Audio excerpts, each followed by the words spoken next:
Recording. Okay, a very good day to Sir Faisal.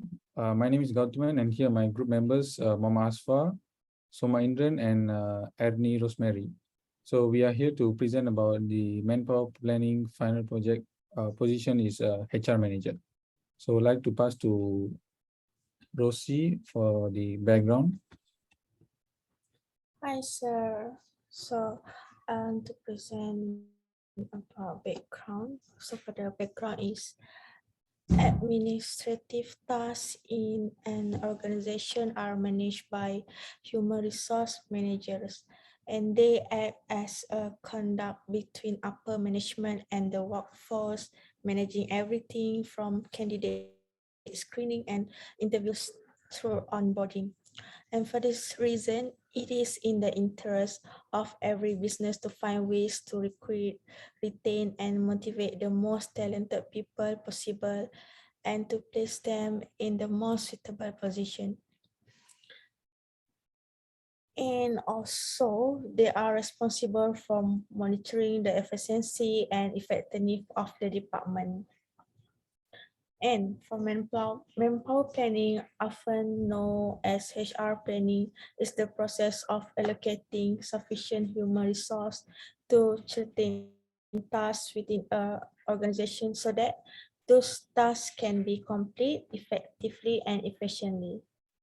And the field of industrialization is one in which human resource planning has taken on a significant role. And the steps involved are as follow: doing a current workforce analysis, forecasting future workforce needs, and creating an employment strategy. And overall is manpower planning is a two-step procedure because it not only assess the workforce as it stands but also generate projection for the future. And I pass to the next presenter.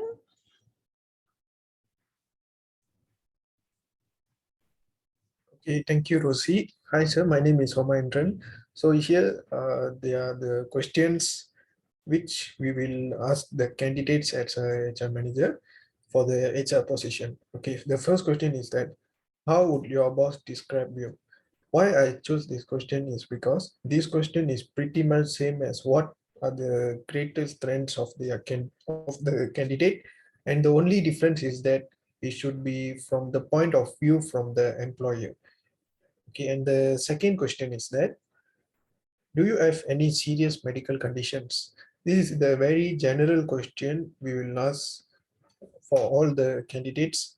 When I ask this question, I want to know if the candidate has any medical conditions that might impair their ability to do the job correctly. In most cases, they are not required to respond if they have a medical condition that has nothing to do with their job. They can simply refuse to answer or say no. For example, if the job requires you to lift heavy boxes or you are unable to do so due to a medical condition, you should notify the HR manager. The third question is that, how do you deal with the pressure or stressful situation?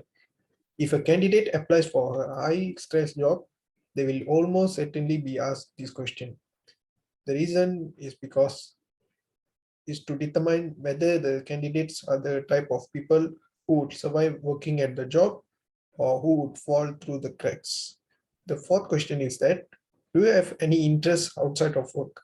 Because they like their professional background, I chose this question, and now I'm just trying to get to know if the candidate and see if they are good fit for the company's culture. The last question is that, why did you change your career path? I chose this question is because if the candidate has recently changed careers, the HR manager will undoubtedly inquire about it. Okay, that's all from me. Hi, sir. My name is Kauthaman. So my questions, the first question would be, could you briefly introduce yourself and explain your background for me? So why I choose this question, because it is important for a HR manager to know about the candidate's background, as they can get to know each other and at that point of time. So HR managers, however, are not interested in a candidate's entire life story, third grade accomplishments, or last night's dinner. So we are trying to find a pitch instead. So since this is typically the first query in an interview, it serves as an introduction. Verify that the candidate's response relates to the position for which they are seeking. So the second question would be, why did you decide to apply for this position? So we, the interviewers, are trying to gauge the candidate's level of commitment to the job through this question. The HR manager wants to know how enthusiastic the applicant is about the position or the business. After all, job satisfaction and performance are closely related. So their level of productivity will increase as their satisfaction with their job at the organization increases. So the third question would be, in 5 years, where do you see yourself? So why I chose this question? Because sometimes the honest answer to this, hopefully not doing this, especially with entry-level jobs. So this question is typically intended to help the interviewer determine a candidate's level of ambition and whether they have reasonable expectation for their career. For the fourth question, what kind of work environment do you like best? Why I choose this question? Because to determine whether they will fit in with the workplace culture of the company is the purpose of this question. For example, some companies demand strict organization, have a well-planned day full of rules and instruction on how to complete things, and quite structured and hierarchical.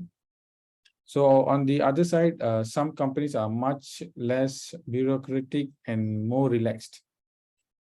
So the candidate should browse the company's website and social media accounts before the interview to acquire a sense of the culture and environment there. So the last question would be, give an example of how you have handled a challenge in the workplace before. How successfully they handle disputes and obstacles is what I, the HR manager, am interested in learning in this situation. So therefore, the situation should be simple. The candidate should discuss a problem they had at work and how they resolved it. So that's all from me. Thank you. I'll pass it to the next presenter.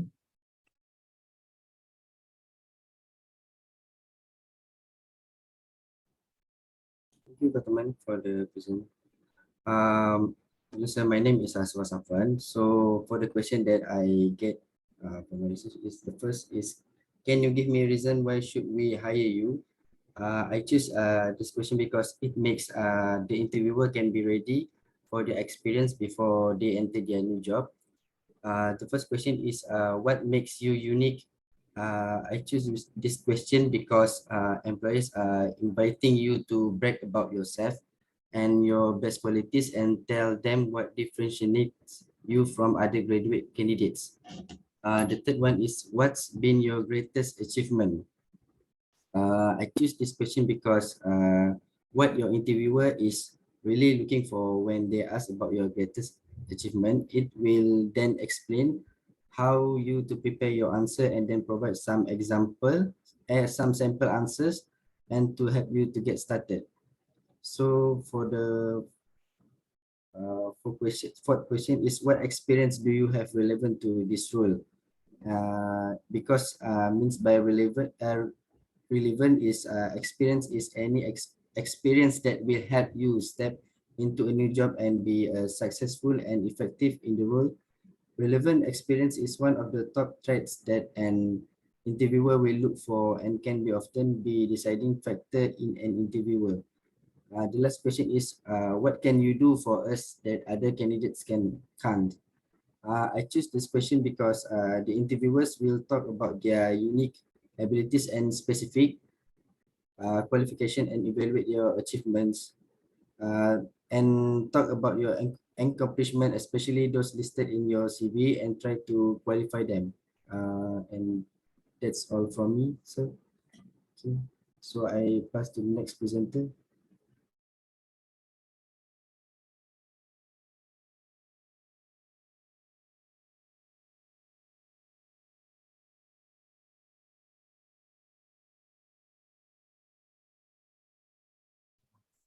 Hi, so I'll present about my question.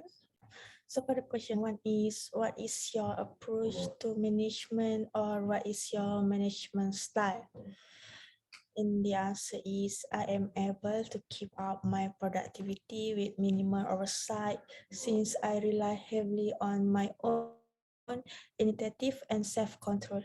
Because of this, I tend to get along well with boss who give me a lot of autonomy in my work. On the other hand, I thrive under manager who set the pace as they provide me with well-defined objectives to which to direct my effort. And for the second question is, describe the skill you bring to the table as HR manager and how they will contribute to your ability to achieve results for our organization. And first, let's consider it from a more structured perspective. And the capacity to be organized is a crucial skill for human resource specialists. And effective time management and the capacity to multitask are essential. And I will be responsible for a wide range of administrative duties, including interviewing, recruiting, terminating, and counseling employees. So it will be incumbent upon to me to serve as an example of proper conduct and to demand the same of others around me. And as a human resource expert, I am also adept at meeting tight deadline and working efficiently to fulfill the requirement of my client. And I believe this will be a game changer for your company. So here's hoping. And question three is, tell me about a time when you had to deal with a difficult coworker or supervisor and how you handle it. And here the answer is, here's a story of a challenging interaction I had with a brand new project manager. And it was imperative that she increase her billable hours for the quarter in order to meet her financial objective. And she instructed me to add 80 hours to the timesheet for the current month with the understanding that I will deduct those hours from the timesheet for the subsequent. And I gave her a breakdown of why her action were from a legal and policy standpoint for the business. And working hours show up in my timesheet also. In question four is, please tell me about your academic experience and how it prepare you to work in human resource at our organization. And the answer is, since I already have a 4-year degree, I believe my human resource background makes me a good fit for the open position at your organization. The last question is, how long have you worked in human resource? Since I have worked in this field for 8 years, I am confident in my ability to quickly adapt if given the chance to join your organization. That's all from me. I'll pass to the next presenter. Okay, thank you, Ms. Ernie. So as for the last part, to conclude overall about this assignment, why an HR manager is required in an organization is because HR recruiters manage the employment process from screening resumes to scheduling interviews to processing new employees. And the second will be HR also helps the company's bottom line by understanding how human capital affects organizational success. HR strategy management leaders participate in corporate decision making that underpins current staffing assessments and forecast for future workforce needs based on business demand. The last will be HR employee relations specialists reduce the organizational exposure and liability in the event of allegations of unfair labor practices. They identify, investigate, and resolve workplace issues that, if left unaddressed, have the potential to spiral out of control and land the organizational in legal trouble under federal and state anti-discrimination. So that's all from our presentation, sir. Thank you very much.